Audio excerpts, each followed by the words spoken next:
Okay, welcome back to Hardware Design, where we're working on the rasterizer. I think this is part 8, continuing with our work on the bounding box iterator. So I'm working on rebuilding this micro polygon rasterizer from a number of years ago. So this is sort of what we're doing. So I'm John Brunhaver. So at this point we're looking at the BBox iterator. So right now the unit that we're building is this flip-flop bounding box op, flip-flop clamp, flip-flop to the counter P, and we have this backflowing stall signal. So here are our notes from last time, where we need to figure out the pipeline enable signals, we need to figure out the pipe of valid enable signal, we need to stitch up the ready and valid. We probably have some issues we need to fix, and then we need to validate this. So one easy way to do this is to just write a little Python script that generates random triangles, stores the triangles, and calls like a built-in bounding box function, stores the bounding box, produces the pixels fully contained in that bounding box, and then stores the pixels in somewhere else. And then what we could do is kind of write some plain text files that we can scan in and work from.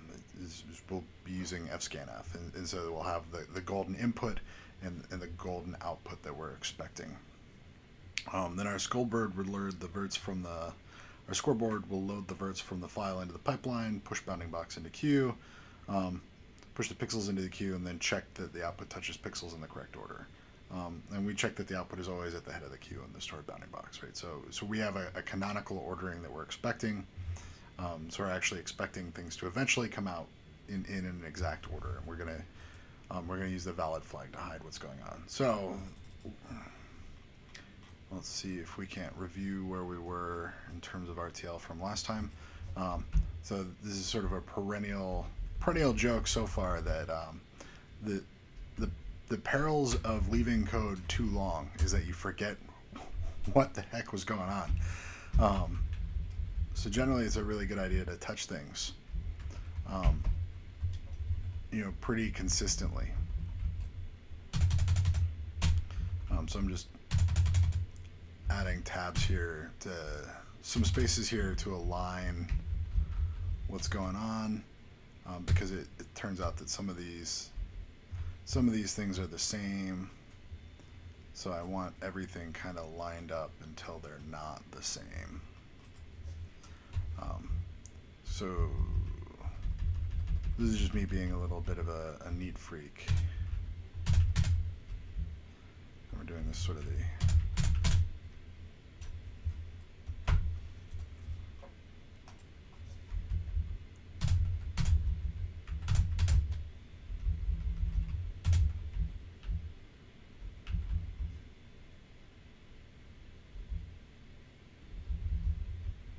we have the note here. It's rolling over.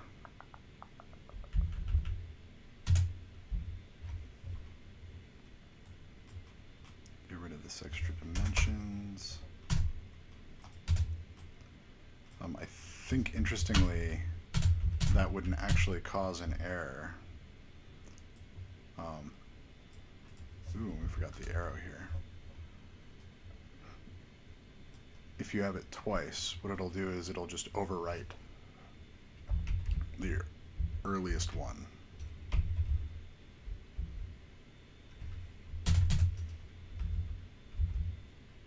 Good.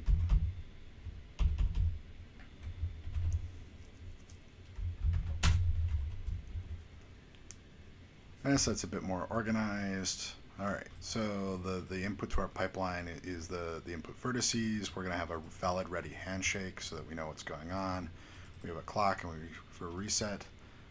We have a verts that we output in pipe 4. So these correspond to these verts that have just been piped 4 times. We're going to do this inside the unit to keep the data flow the same. Theoretically, what we might do is eventually have a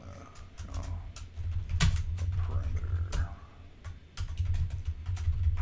for pipe depth. Actually calculate the pipe depth name in the signals side where this bro.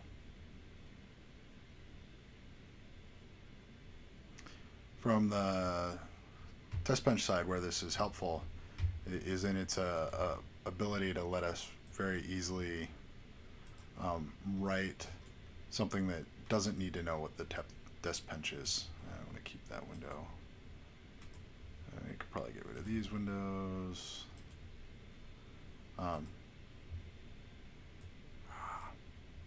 So I have a bunch of processes running that are screwing with the stream, and unfortunately I can't kill them because they're all related to work that I'm doing in parallel. Not while I'm talking, but sort of you know, the hyper productivity of compile while doing other things. So they kind of need to keep running. So you know, I'll keep an eye on this, and if it gets too nasty, I'll have to be less productive and kill the things that are running and hope for the best. All right. So far that was what was going on there. We elaborate out our pipe registers for the verts. So this is what gets us from the beginning to the end. So this is the companion pipeline that's running parallel to the main work we're doing. We're also going to pipeline the valid register. And notice that, you know, we have a question of what we should do with this. I suspect that this enable and this enable are related. That's something that we're going to need to sort out. We have this guy.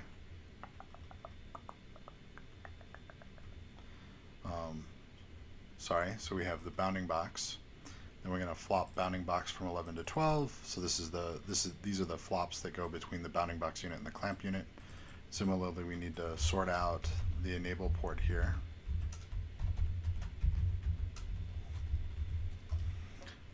And then we have the clamp. Similarly, we need to sort out these enables. And then we have our iterator. So as soon as it comes out of this guy, you know, that's what it is.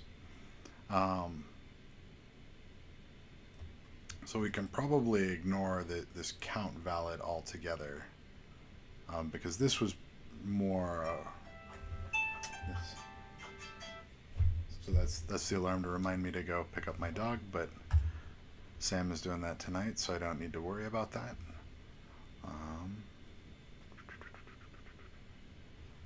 Let us see. All right, so let's go back to our list of things to do. So we need to figure out the pipeline enable signal.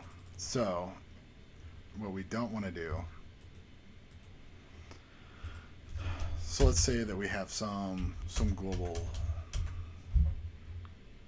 so we'll call it, you know, we'll call it something, you know, really painful. So logic, bounding box, iterator, stall. And then we need to figure out the conditions under which we stall. So the trick here is that, so when we're designing pipelines like this, we have two things that are going on. The first thing, oh no, we lost a friend. So I can see how many people are watching. I don't know who's watching, but I can see that people are not watching, and we lost somebody who's watching. So we have two kinds of pressure in these pipeline units. We have back pressure, that is, our output is blocked. And then we have forward pressure, where our input is valid, invalid. So what we're going to worry about is if the output is blocked, we should stall. Otherwise, we'll just propagate invalid. Okay. So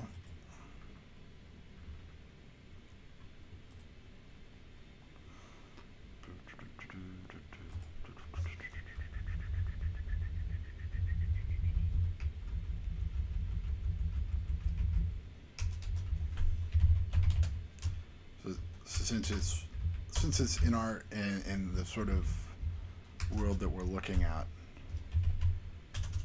we're gonna go, okay, is equal to we should stall.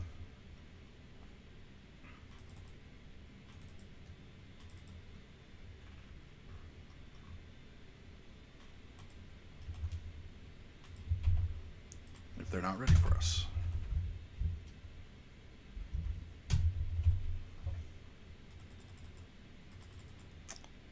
Sorry, that's not right. That is not right at all. Because we're going to stall while we're waiting for this to run. And so what we're actually waiting for is we're waiting for this last signal. So it's going to be roughly, you know, not last. And so this is, we'll call this iter last.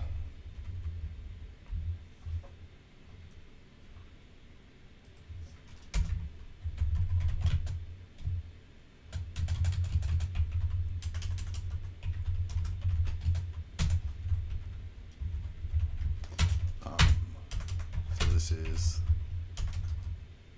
the iterator is outputting the last iteration. And this is, you know, don't do nothing.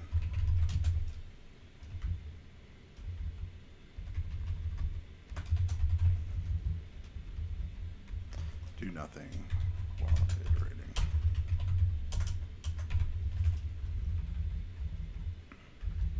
This is, we're probably going to be off by cycle. This is just the reality.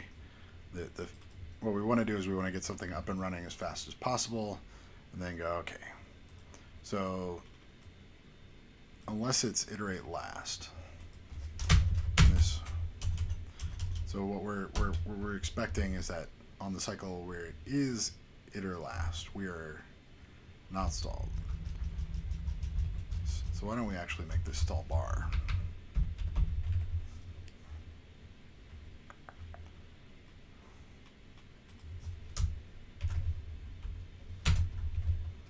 Active low. And now we don't need to think too hard with the enables. Okay.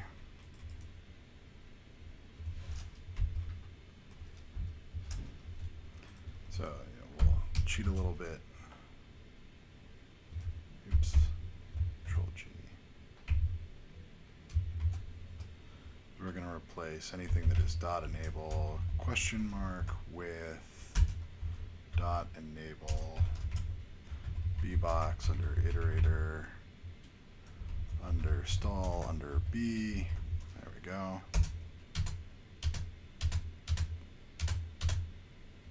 Great.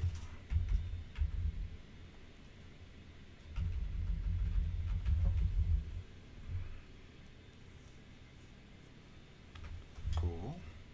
So now all of the pipes will only move if it's there. Okay.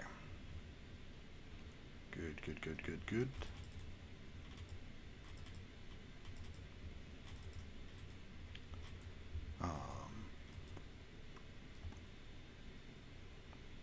Probably, is it really that simple? Okay. This is valid from pipe stage 3. So this is what the rest of what we're doing is figuring out what our missing, that's why it's going to fix the question marks.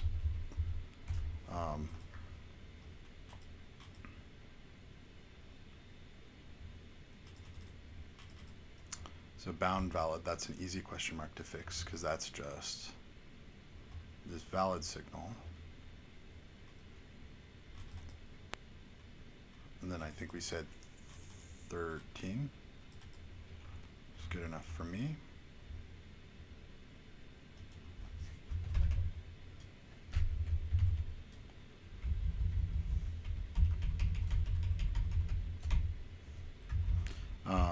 You know, and one sanity check is that our input ports should really be on stage 13, and then our outputs are on stage 14. So count is on pipe stage 14. I don't know that we're going to use count valid for anything.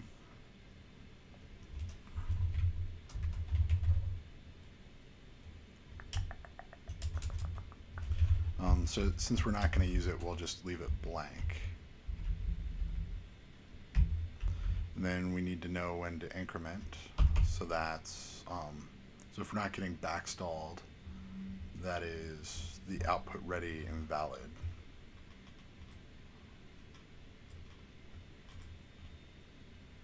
So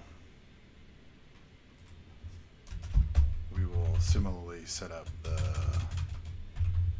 iter increment.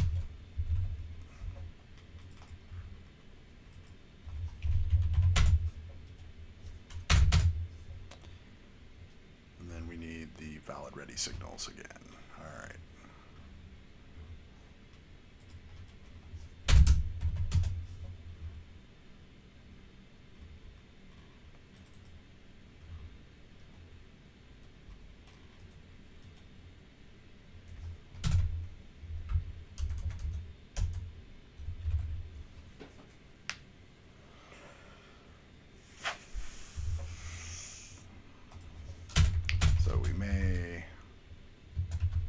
We may need something like sample valid under P13 or sample valid under P14. Then I think this is only in the case where it's iter last. So if it's last and 13 is valid, or in every other case it's like this. But we'll figure it out. The way we'll make sure that this behaves is we'll play our fun trick of just randomly toggling ready and output ready and input valid, and that'll cause bubbles to come into the pipeline and it'll cause some output issues. That's not the normal way it'll operate, but it happens. It is a corner case that we would want to test a lot in our test bench. And so we're hoping that would cover it.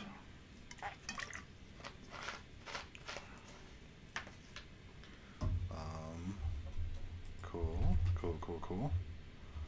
So then, what do we need to generate next?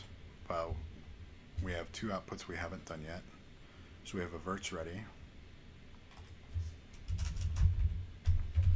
So I'm just going to put these up here. And we owe them a sample valid.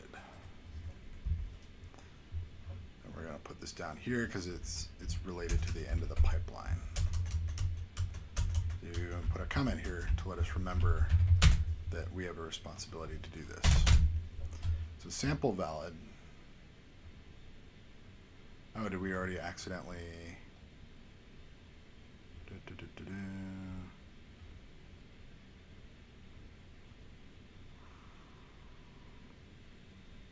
So I'm already confusing myself. I had a valid P. Yeah.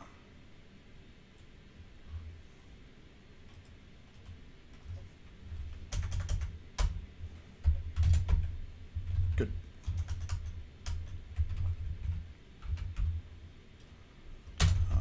So good. Coming straight from flop. We don't want to end this with count valid, because what count valid tells us is that is this the first time that somebody's incremented this?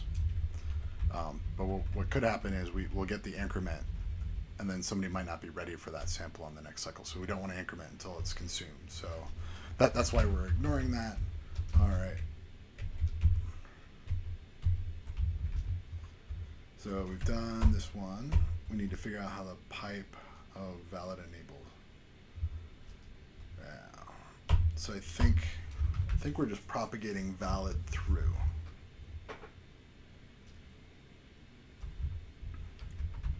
So that works for me. So valid comes in, valid goes out. And that's how we're going to implement the forward pressure. So we still need to do this, but this is almost definitely this guy. So this is what's dangerous about back pressure. is that if you have to create this global stall to stall your entire pipeline, this signal gets propagated everywhere. Where this is really cool, though, is that if you can provide good timings for the signal, and in this case, I think there's a good chance that we can. So I think last comes from a flop. So let's quick count. Ooh.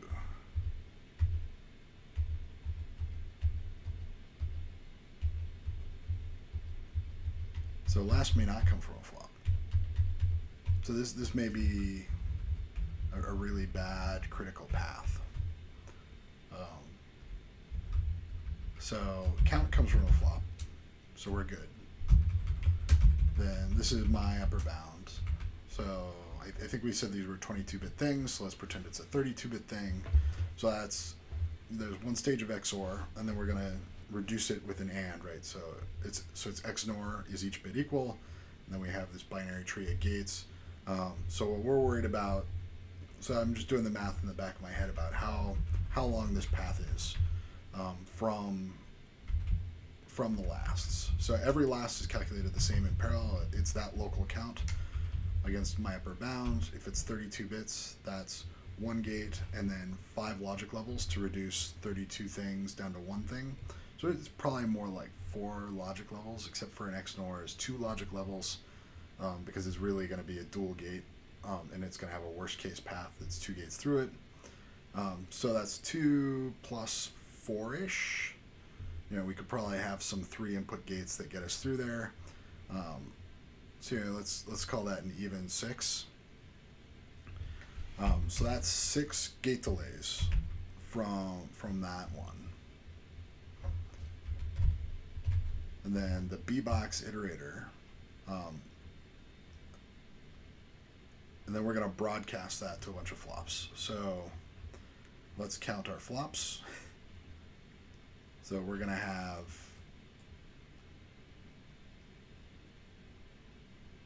wonder why that says 15.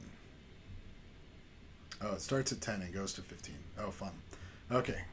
So 5 times 3, which is 15, times 22. So we're just going to call that, 2 to the 4 times 2 to the 5. So that's 2 to the 9 things. Pipeline valid registers. Yeah, we'll call that this plus inside the 2 to the 9. This is another 44 registers. So yeah, so we have order 2 to the 10 flops that we need to drive. So where's my stall signal? Because we'll make notes of this so that I don't have to go look at this again. Okay. So the 6 stages for equality, then a fan out of 2 to the 10. That seems fair. So that's really about, so if we're doing this in fan outs of 4, that's 4 to the 5. So we're looking at 11 logic levels. Okay. Now, where that might get us in trouble then is if the timing constraint on the output ready here is tight, we may need to do some work. And basically what that would mean is, oh no, so that one's 6. So theoretically we could do that in 6 stages. So output ready should be 6 logic levels.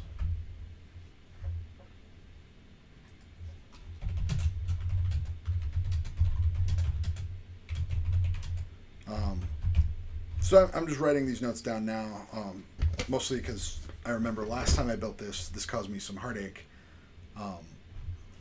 But I'm not going to do anything about it yet. Part of the reason is that like I said at the very beginning, we want to rush to getting something that works. We don't want to spend a ton of time going, oh man, there's this cool thing I could optimize. Because that's how you just end up racking your brain forever and not actually getting something working. But since I know that there's a problem, I'm just going to make notes, right? As I made little notes all over the place. And you know, of you guys that are watching, if you're ever in one of those unfortunately working with me situations and you're looking at my code going, oh wow, there's a ton of to-do notes in here. A lot of these, or fix me notes, a lot of these are me going, this will be something we want to fix. And then we find out, hey, it works, the numbers are fine, you know, we could make it better, but why? Why go do that? Right? In this particular unit, it's not clear that any of this stuff is going to matter. Because we could come back and this could be 10% of the overall design, the BBox iterator. So there's no point to go through here and trim bits. There's no point in going through here and fixing things unless it helps our output. Because maybe having smaller bits on the output helps. But we could go, you know, maybe it's worth shaving some flops because we talked about that earlier. You know, have one pipe stage shorter. It may just not matter. All right, so that's enough of that waxing poetic. So we need to stitch up ready and valid. Sure, I agree with that statement. That sounds like a great idea. So the question is, so we got our verts ready. So we need to do something with our verts valid that come in on P10.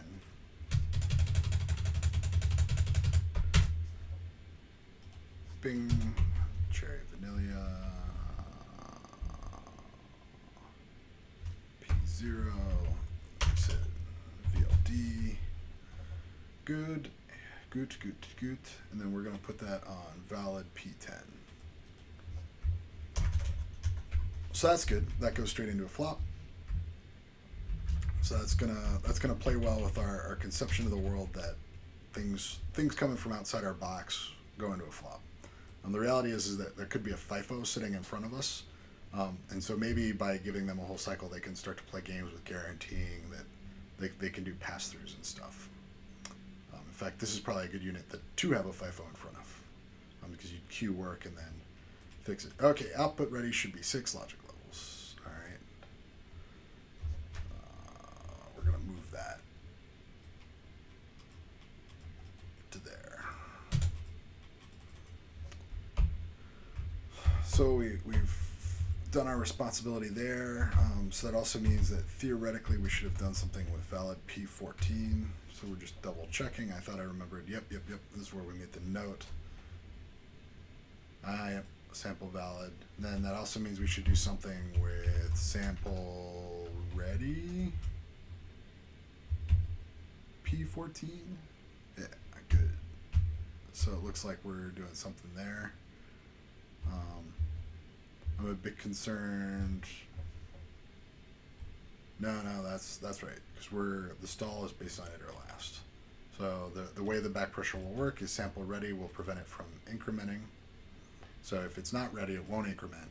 If it doesn't increment, it won't count. If it's not counting, it won't ever get to last, and that'll stop these guys. Good. So the theoretical causal chain should work.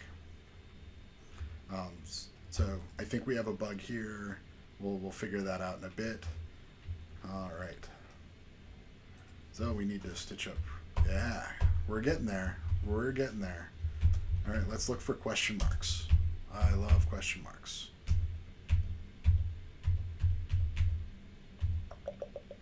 Probably used to generate next valid and also not stall. Hey, we did that. So we'll get rid of that.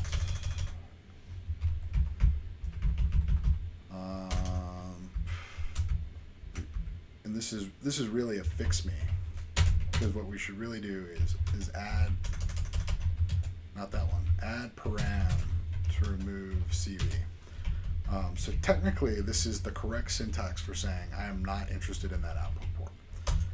So you won't get an error from having like a dangle, but what will happen is that as it's synthesizing in the iterator, as it starts to prune that count valid from inside the module, it will start to throw lint errors or lint warnings, and they're annoying.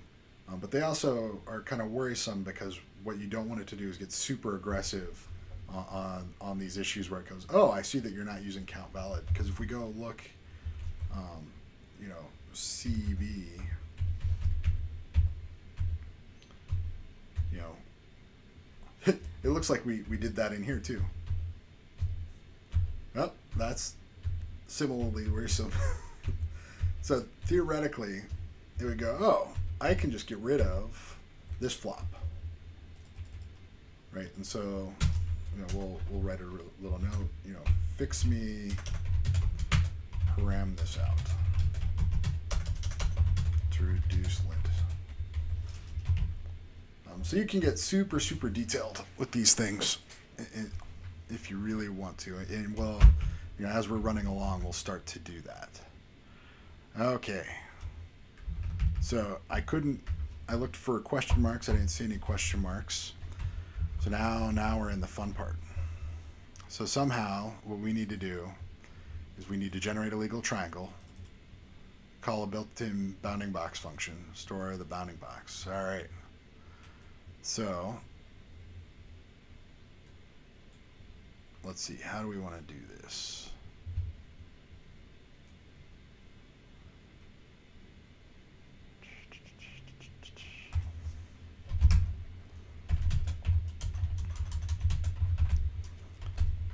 Let's see. So I don't have a test directory yet. Do I have a scripts directory? Nope, that is not the directory I want. All right, so before we get too far ahead of ourselves, let's make sure we even have a test bench. And then, whoa, where'd that come from? So yeah, we'll take a few seconds here and we'll start cleaning up the open windows. New document in Inkscape. Oh yeah, that's right. We're keeping track of what's going on. All right, so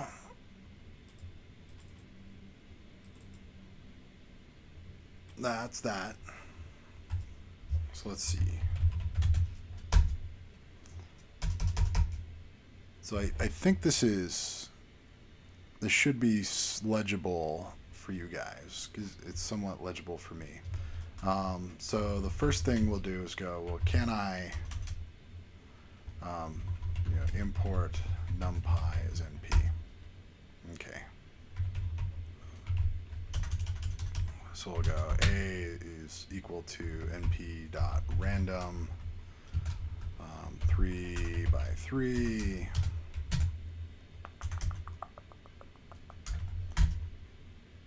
Boo. So that's the submodule. So we actually, so if we want uniform random variables, so great. So now we have, you know, 3 floating point numbers. So we write, you know, help np.random, and, you know, see if there isn't a thing that lets us limit the range of individual numbers. Results are from continuous uniform, so it's 0 to 1.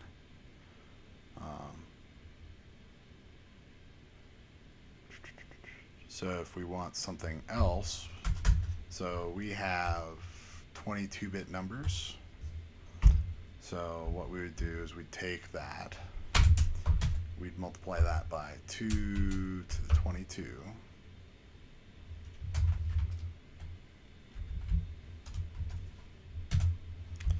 Then go np.array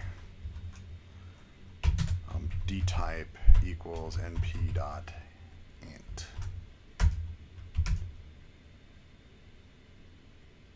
And then I typed 2 times 22, but I actually want it like this and like that. There we go. It's great. So now we have random triples that are you know, in the range of 22 to 22. Since we're doing signed things, actually, am I doing signed? I haven't been keeping track of that at all. So we're going to pretend that our verts are in screen space and that somebody's already fixed it up for us. We won't worry about signed versus unsigned stuff. But just to make our life a little bit easier, we'll do that. Okay, so great. So now we have a vertices. So this is the way that I write scripts. Is usually I bring up like an interactive scripting tool, and I sort of go, okay, well, what does this look like?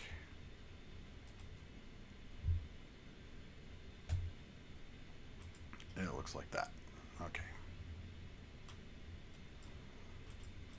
So we need to write the triangle out. So I think what we're interested in is, you know, list A. You know, I don't know that we actually care that this is a 3 by 3. It'll make some other stuff easier. Okay, so we accidentally got a new one. List A. Good. So what we actually want is, so list of I for I in A. Good. So now we have a list, and then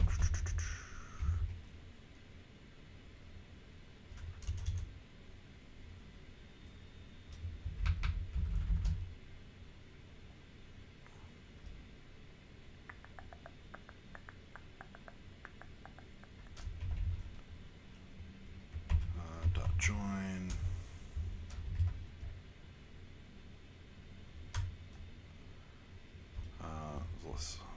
Let's see. Hex I0 0. Oops, so that's A. All right, so now we got the hex string. So the reason we want to do that, and so now what I want to do is figure out, can I make it flat? Is what I'd like to do, and I don't. So part of the silliness that's going on here is sort of like this line up here, is I'm trying to pack as much as I can into one line just to make the code look nicer, and give people a sense of what's going on. So really what I'm going to do is sort of you know, something like, can I prune the front off of that hex? Wonder.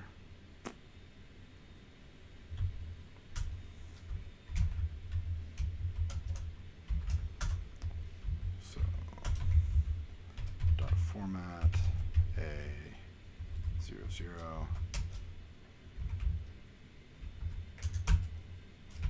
Great, so that's that number.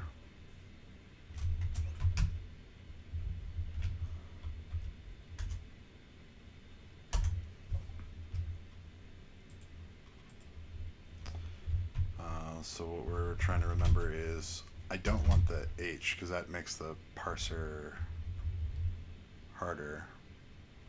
Python 3 format print.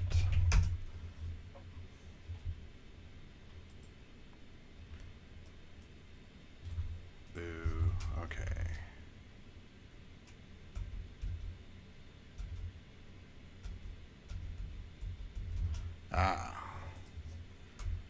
Maybe it's colon H.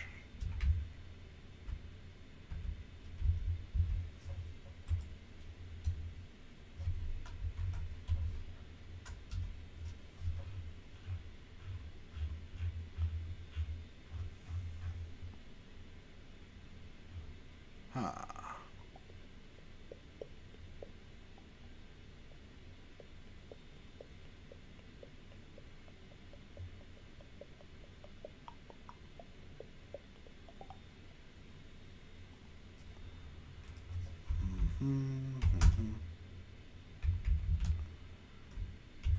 So it looks like it does that one. There we go.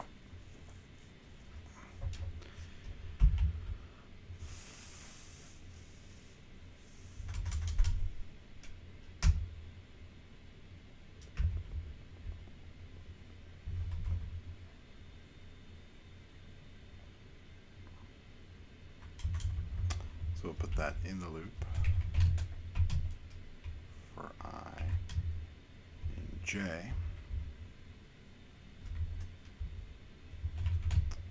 For J in A.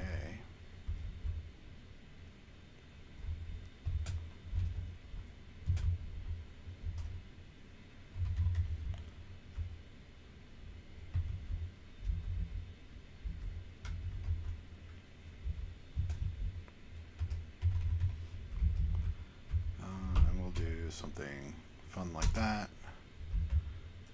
Boo.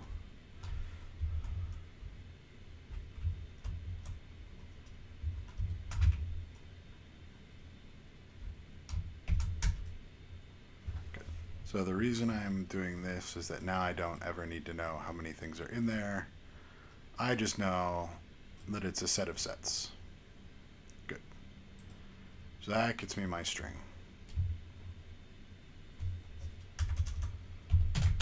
So that's fun. Cool. So now we want to call a built-in bounding box function.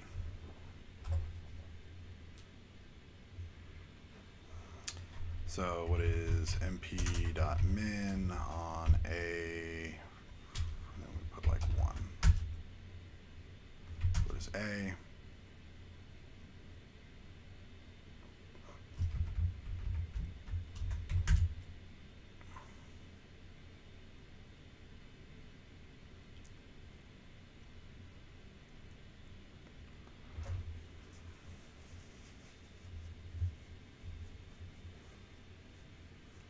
Good, so if the inner triples are XYZs and then the outside triples, so if we do np.min A0 and then np.max A0, those are our two coordinates, so we can say that our bound, we'll call that A, is an array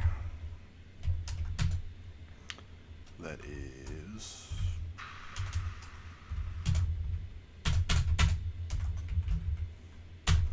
np.min of A, 0, then np.max of A, 0.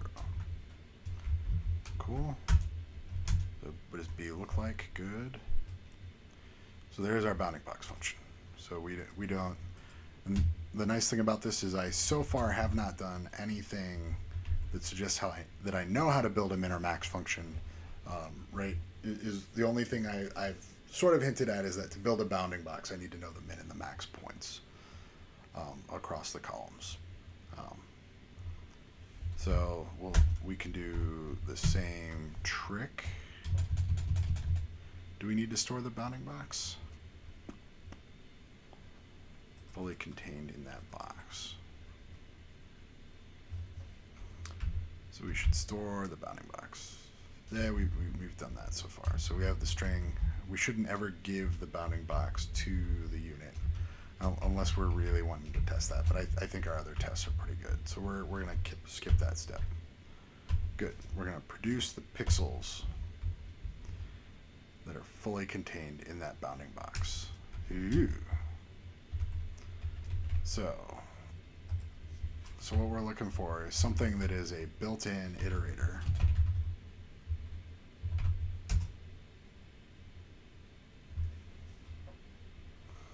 Oh, and we forgot to round. It calls it built-in BBox function. Then we need to clamp that. So that might be something like help np.round. Round an array to the given number of decimals.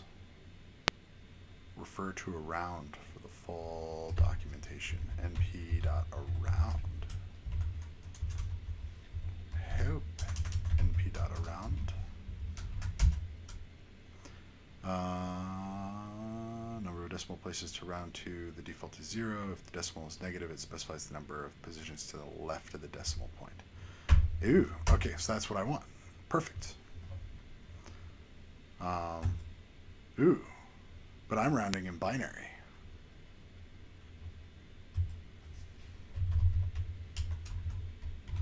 I wonder.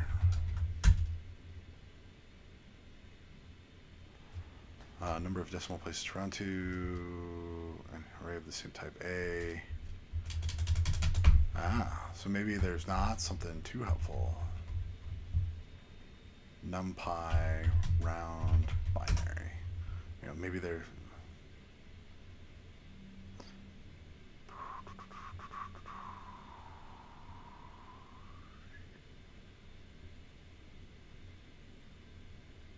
Larger than 2, strange rounding values, how to apply a disk-shaped mask to a NumPy array.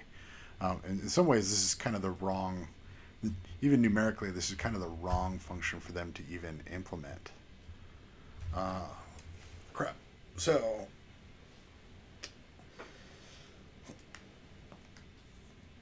let's see, we can move it to a space where 10 is equivalent to 2. So we can multiply it by 10, round to the tens position, and then divide by 10.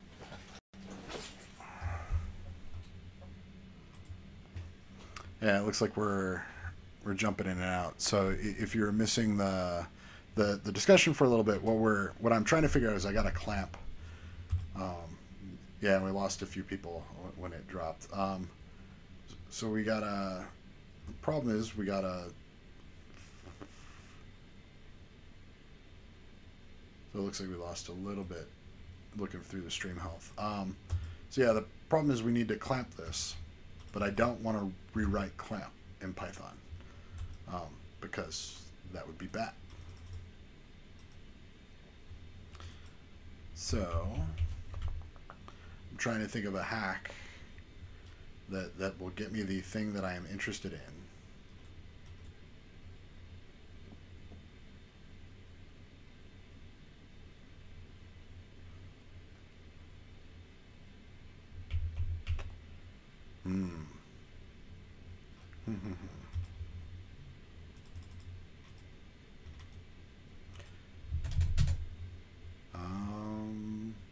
Yeah, I'm not coming up with anything off the top of my head, so you know, we stopped here.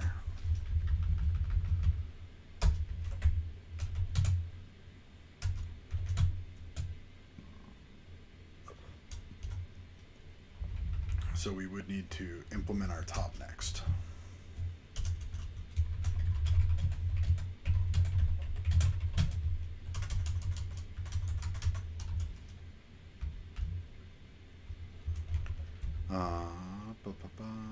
So yeah, so we'll build a few queues. There'll be like a bounding box. I'm already forgetting the syntax. Yeah, bounding box queue and a gold sample queue. We'll load those up and then run, and then the way that we'll hack this is we'll probably add something new to the makefile that calls Python, if it exists, for these things. Or we'll probably just call it in advance and then store 3 or 4 tests. So that would be, the onus would be on us to do that, and then we'll add some error checking into the Verilog. So then we don't need to change the make flow, because I don't want to have to write a Python script for everything. Okay, so I should run because I need to start cooking for Thanksgiving. Thank you for joining me again. What I'm going to be trying to figure out for next time is how do I clamp the bounding box without rewriting the clamp code. So I need to do a numerical trick that lets the decimal rounding work. In some ways, yeah, maybe help np.floor. Element whole array. Info np.info. Link to Python with numpys.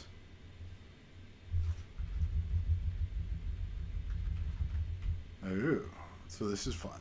So what I'm looking for is mp.info on mp.floor. Good.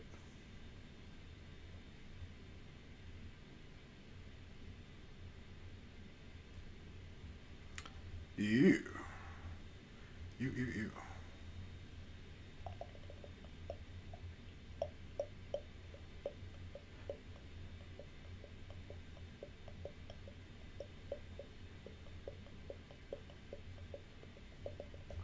So it looks like in order to get what we want, I'm probably going to want to keep everything. Yeah. So stopped here. Use mp.floor and mp.seal, but keep original float verts. So we got to go back and change all the code. So that's why we're writing notes instead of writing functions out, so that we don't get sort of sucked into that. Okay, great. So I think we have an answer for next time. So we shouldn't leave ourselves hard problems. We should leave ourselves tractable problems for the next time. That's a good habit to get into with your own work, is try to stop at a point where you know exactly what you're going to do next time, so that, you know, it's sort of like leaving in a couple of Oreos left in the package for the next guy. Have a good night. Have a happy Thanksgiving. Eat a lot of food. And I'll see you all next time, where, you know, we'll finally validate the sucker and move on.